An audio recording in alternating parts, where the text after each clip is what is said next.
Hello everyone and welcome to part 2 of Advanced Wars. This one is subtitled Black Hole Rising. Interestingly enough, it's almost impossible for me to ever play Advanced Wars 1 without playing Advanced Wars 2 because essentially it's almost like the exact same game. They both look and feel very similar. Now just a brief world update. Remember, Nintendo could not possibly release Advanced Wars Reboot Camp 1 and 2 because of world conditions.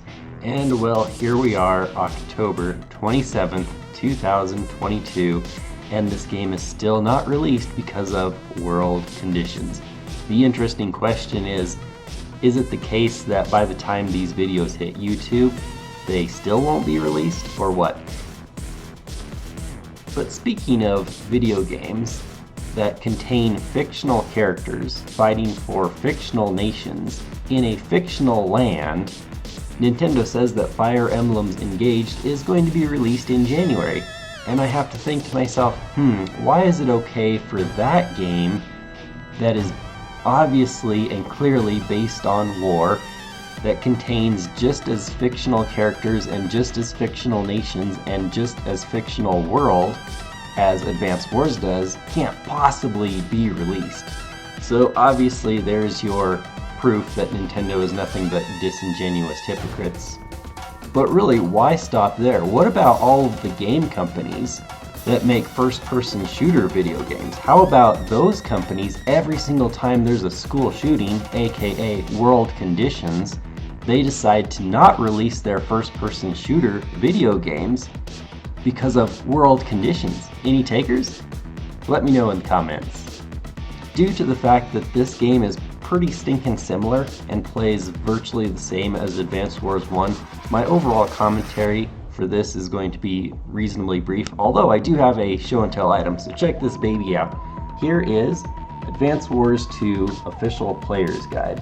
Now you might wonder, well wait, if I'm like this merch guy, where's my Advanced Wars 1 guide? And the interesting story is that only Advanced Wars 2 got an official player's guide. Advanced Wars 1 has no such thing. In fact, the closest thing Advanced Wars 1 got to a player's guide was when Nintendo released 4 issues of Nintendo Power Advance. Advanced Wars was covered in this.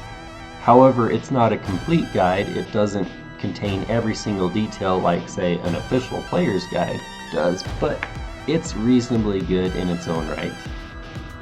So just to highlight a few differences with Advanced Wars number 2, we kind of begin to have this problem, or this trend, of what I call CO glut.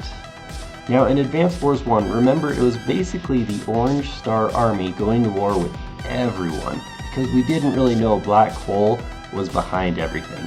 So we first fought off the Blue Moon Army, and then we went on to fight the Yellow Comet Army, and then we went to fight the Green Earth armies, and then finally at the very end of the game we have basically 2-ish battles against the Black Hole Army. So in that original game we might notice that, okay, the Orange Star Army had 3 COs, Andy, Sammy, and Max, as we can see here. However, the other armies, Blue Moon, Yellow Comet, Green Earth, only had 2 COs each. So for this one, to kind of even things up, every single army has 3 COs. So that means an additional Blue Moon, an additional Yellow Comet, an additional Green Earth CO. And similarly, since we are fighting against Black Hole the entire game this time, then we can't just fight Sturm for the entire game. So the Black Hole Army has 4 COs of their own, each to kind of face off more or less with each individual continent. So if you've been keeping track, that is an additional 7 COs plus all of the original COs. Now in Advanced Wars 2, maybe you don't think that that is getting out of hand, but just wait until we get to the DS game, Advanced Wars Dual Strike. Similar to Advanced Wars 1, the AI is, I think, as far as I know, the exact same. So the AI is pretty bad. It's just a matter of us being the superior thinking human versus the horribly bad AI opponent. Interestingly enough though, this game does have some secrets. So there is a new unit.